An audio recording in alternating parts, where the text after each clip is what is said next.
She said, "We can't keep meeting like this." But the way her eyes lingered told a different story, one that neither of us was ready to end. It started quietly, the kind of moment you almost miss if you're not paying attention. A slow afternoon, a drizzle outside, and the smell of roasted coffee hanging thick in the air. The cafe wasn't crowded, just a handful of regulars tucked behind their laptops. And her, sitting by the window, reading a paperback with a folded corner. There was something deliberate about her calm. The world outside rushed by horns, footsteps, rain tapping against glass. But she stayed still, lost in her book, untouched by the noise. Her hair brushed against her cheek as she leaned closer to read, and every so often, she'd smile faintly, like she'd just remembered something from long ago. I don't know why I kept looking. Maybe it was the way time seemed to slow around her. She looked content, like someone who had already lived through the storms and learned to make peace with the quiet that follows. The first time we spoke wasn't special, at least not in the way stories usually begin. I reached for the sugar jar at the same time she did. Our hands brushed lightly, and she murmured a soft sorry, without looking up. But when she did, her eyes met mine for the briefest moment. Brown, steady, thoughtful. And something about them stayed with me long after I walked away. I told myself it was nothing, just a passing stranger in a cafe. But the next week, she was there again. Same table, same cup of coffee, half finished. Same quiet presence that filled the room without trying. I started timing my visits differently after that. Not on purpose, or at least that's what I kept telling myself. Maybe I just liked the view from that corner. Maybe I just liked the sound of pages turning, the rhythm of her world brushing against mine. We spoke again when the barista messed up my order, and she laughed. A small, unguarded laugh that caught me off guard. It wasn't loud or practiced. It was real, the kind of sound that makes you want to say something just to hear it again. After that, the words came easier. A casual comment about her book. A question about the author. Little exchanges that didn't mean much, but meant everything. She had this way of listening that made even the simplest conversation feel important. When she smiled, there was always a trace of restraint behind it, as if she wasn't used to letting people in too easily. But in those moments, the space between us felt smaller, warmer. That day, when I left the cafe, the rain had stopped. The air smelled like wet earth and fresh beginnings. I looked back once through the glass. She was still reading, a faint smile resting on her lips. I didn't know her name yet, but I knew this. Something had shifted. A quiet connection, born in the stillness. Fragile, unspoken, and impossible to ignore. It's strange how coincidence starts to feel like intention when it happens too often. Days passed, and somehow she kept appearing. At the cafe, at the park near my apartment, even once at the corner bookstore I sometimes escaped to when I needed silence. Each time it was the same. That small, surprised smile, like the universe had just pulled another quiet trick on us. At first, we treated it like luck. "Oh, you again," I'd say, pretending not to expect it. "Seems like we live in the same orbit," she'd reply, her tone playful but careful, as if she didn't want to give too much away. But after the third or fourth time, it stopped feeling random. There was something almost comforting about it, this rhythm we never planned but somehow kept falling into. We talk about little things. Books, the taste of coffee, how the city feels lonelier when it rains. She'd tease me about my habit of taking my coffee black. I'd tell her her drink looked more like dessert than caffeine. Her laugh came easier now, and every time it did, it stirred something gentle in me, like sunlight slipping through a half-open window. Once, we walked out of the cafe together. The air was cool, carrying the faint scent of jasmine from the nearby garden.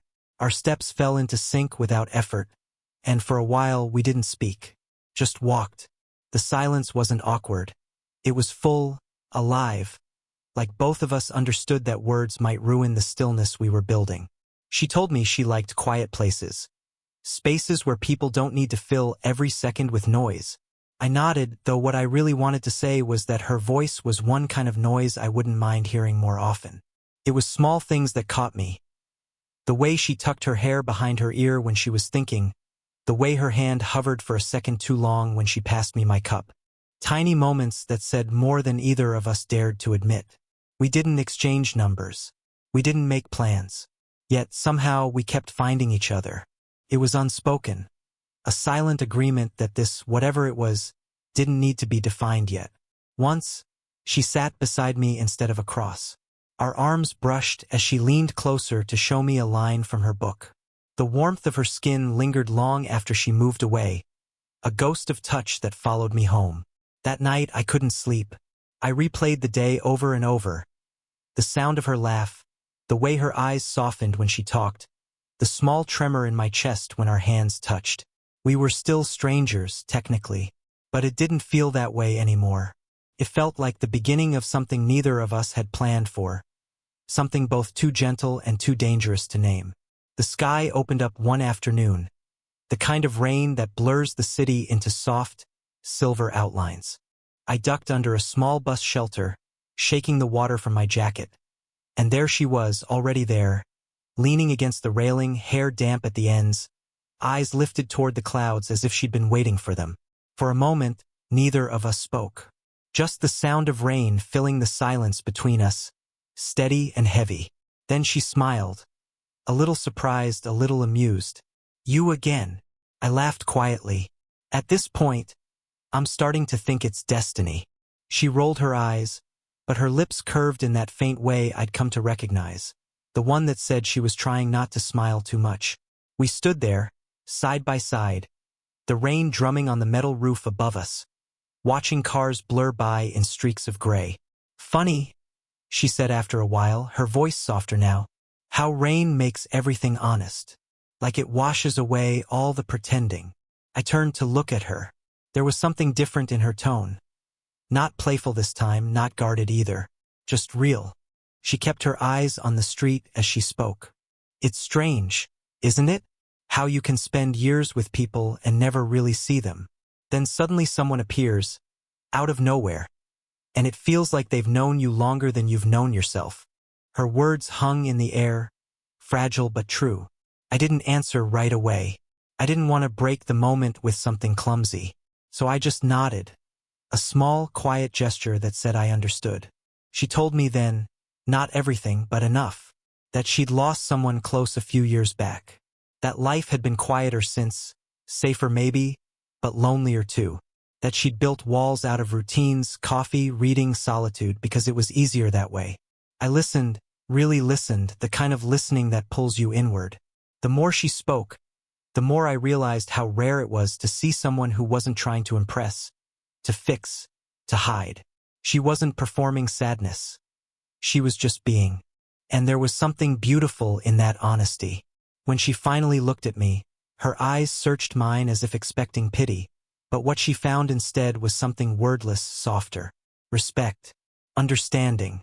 Maybe even something deeper that neither of us was ready to name. Her lips curved into a small, weary smile. "Sorry," she said. "Didn't mean to get heavy." "You didn't," I said quietly. "You just spoke." The rain slowed, turning to mist. For a few seconds, we just stood there, close enough that I could feel the warmth radiating from her shoulder through the thin air between us. When she smiled again, it wasn't polite this time. It was real, open. The kind of smile that tells you a piece of someone's guard has just fallen away. And in that small, rain-soaked corner of the world, I realized something was shifting. This wasn't coincidence anymore. This was connection, fragile, imperfect, and alive. After that rainy afternoon, something changed. Not in words, but in the quiet rhythm between us.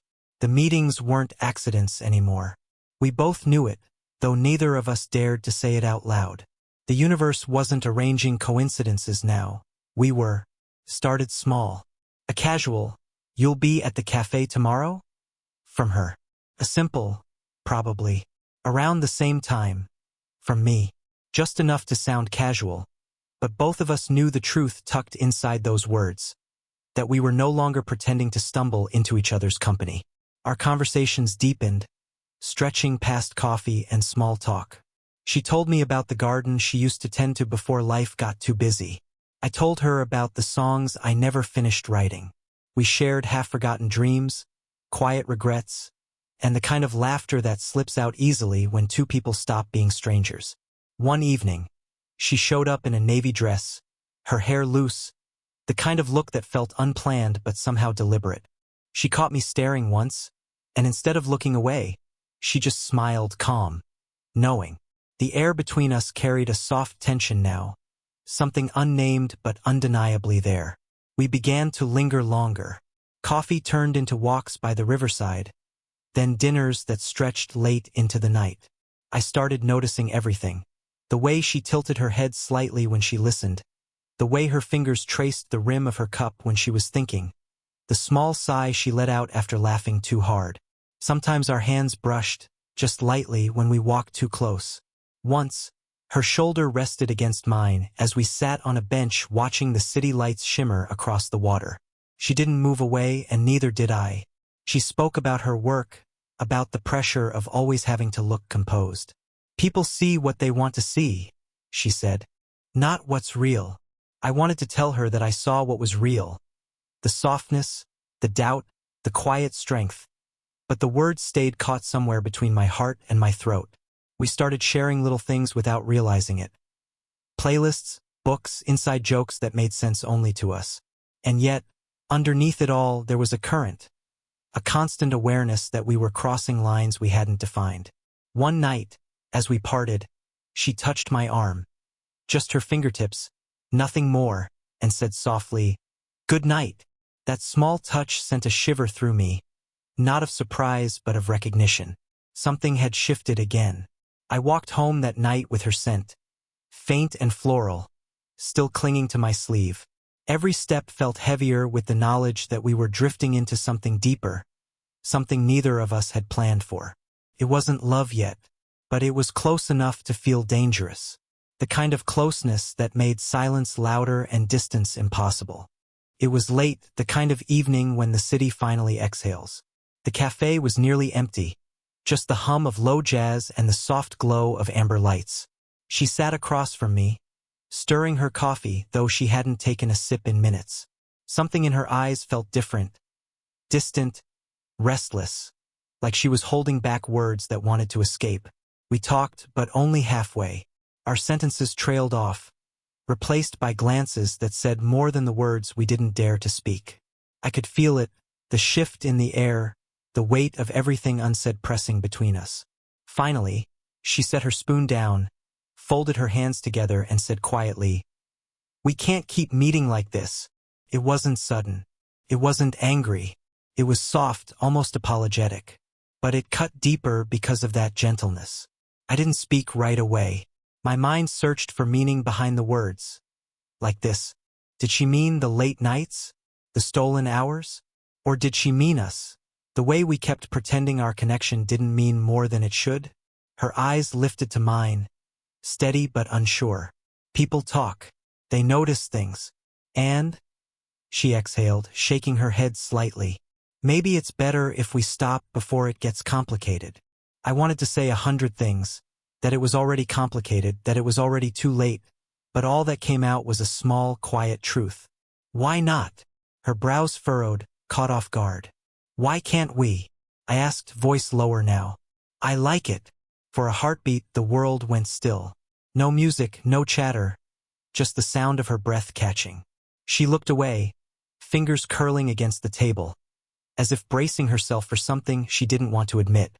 You don't understand, she murmured. It's not that simple. Maybe it isn't, I said. But simple or not, this, I gestured faintly between us. It feels right, doesn't it? Her lips parted, then closed again. The silence stretched long enough for me to think she wouldn't answer. And then, softly, almost inaudibly, she said, "It does." There it was, the truth she'd been holding back. Her voice trembled just slightly, the faintest crack in her composure. We didn't touch, but the distance between us felt like a single breath. Her eyes met mine, and in that look was everything we weren't supposed to feel. Warmth, fear, desire, restraint, all tangled together in one fragile moment. I could see the conflict play across her face, the part of her that wanted to walk away and the part that couldn't. Finally, She smiled, small, sad, beautiful. You shouldn't say things like that, she whispered. Then stop giving me reasons to, I replied. She shook her head, but the faintest laugh escaped her lips, breaking the tension just enough to breathe again. Outside, the rain began to fall, soft and rhythmic. Inside, neither of us moved, caught between wanting to stay and knowing we shouldn't. It was the night everything changed. Not through touch, not through confession, but through a single shared truth neither of us could take back. After that night, everything grew quieter. Not in the world, but between us. Our rhythm broke, like a song we both loved but were suddenly too afraid to play. Days turned into weeks without seeing her at the cafe. The empty chair by the window felt heavier than it should have. I still went there, out of habit or maybe hope, but each time the door opened, and it wasn't her, something inside me dimmed a little more. I told myself she just needed space, that maybe she was right, maybe it had gotten too complicated. But the truth was, I missed her in small, impossible ways. The sound of her voice drifting over a cup of coffee. The quiet laugh she tried to hide behind her hand. The comfort of knowing she'd be there, somewhere in the same air. Her absence lingered like perfume, faint but impossible to forget. I thought about reaching out, but then remembered we'd never exchanged numbers. That realization hurt more than I expected. For all our closeness, we'd built something delicate and undefined. A connection with no anchors, no promises. Weeks later, I saw her again. By chance, or maybe fate deciding we'd suffered long enough. She was standing at the counter of the cafe, same table behind her, same faint crease between her brows when she focused. When she turned and saw me, her expression faltered. Not surprise, more like hesitation. A storm of words flickered in her eyes, but none came out. I managed a small smile. Hey, she nodded, quiet. Hey. For a second, it felt like we were back where we started. Two people pretending to be strangers while their hearts remembered everything. She sat across from me again. The silence that followed wasn't comfortable like before. It carried weight. But underneath it was something else, relief. The kind you feel when you've been holding your breath too long. I wasn't avoiding you, she said finally, fingers tracing the rim of her cup. I know, I said, even though part of me wasn't sure. She sighed. It just scared me. How easy it was to miss you. That sentence sat between us, fragile and raw. I didn't rush to fill the silence after it. I just watched her. The way her eyes glistened when she looked down, the faint tremor in her voice that betrayed how much she'd been holding back. I get it, I said softly. But you don't have to pretend this didn't happen. Whatever this is. Her lips curved slightly, a tired, genuine smile. I know. I just needed to remember who I was before you showed up and ruined my peace. We both laughed at that. Quiet, warm, bittersweet. She reached across the table, fingers brushing mine for a fleeting moment. Not enough to hold, but enough to feel. For a heartbeat, everything felt right again. We didn't talk about what came next. We didn't have to. We just sat there. Two people suspended between past and possibility, sipping silence like it was the only thing keeping us connected. And maybe it was. Time has a strange way of softening what once felt unbearable. Weeks slipped into months, and the ache of her absence turned into something quieter. Not gone, just gentler. I still thought of her sometimes, usually in the small, still hours of the night, when the city noise faded and the world felt honest again. I didn't expect to see her that evening. It was early autumn. The air crisp, leaves brushing across the pavement like whispers. I'd stopped by the cafe out of habit, the same corner that had once been ours. And there she was, same window seat, same soft light on her face. But this time, when our eyes met, there was no hesitation, no startled pause. Just a calm, familiar warmth, like seeing a memory step back into color. She smiled first, a quiet, steady smile, the kind that said, I'm not running anymore. I walked over. You still sit here, I said, my voice more a question than a statement. And you still come here? She replied, tilting her head slightly, that teasing tone slipping back in. Some habits are hard to break. I laughed, easing into the seat across from her. The tension that once sat between us had faded. What remained was softer. Trust, understanding, maybe even peace. We talked. Not about what happened, not about why it hurt, just about life. Her new projects, the small garden she'd finally replanted, how she'd started walking again in the mornings. I listened, really listened, not just to her words but to the way she spoke them, light, steady, no longer hiding behind caution. At one point, our hands brushed as we both reached for the sugar jar. It was such a small thing, but the warmth that spread through my chest was immediate, familiar. She didn't pull away this time. Neither did I. "It feels different now," I said quietly. "It does," she agreed, eyes meeting mine. "Maybe because we stopped trying to name it." Her words settled into me like something true I'd known all along. Love doesn't always need labels. Sometimes it just needs space, room to breathe, to find its own rhythm. She looked at me for a long moment, her gaze steady and open. Then, with a small smile, she said, "I'm glad you didn't stop showing up." "Me too," I said. "I think I was waiting for you to start again." The cafe lights dimmed slightly as evening folded in around us. Outside, the first drops of rain began to fall, soft, rhythmic, familiar. She reached for her cup, fingers brushing mine again, this time deliberately. There was no rush, no urgency, just the quiet comfort of something real finally finding its place. We didn't make promises. We didn't need to. Sometimes the most honest kind of love isn't the kind that burns. It's the one that stays, quietly, faithfully, without demanding anything more than presence. And in that quiet cafe, surrounded by rain and the hum of soft music, that was enough.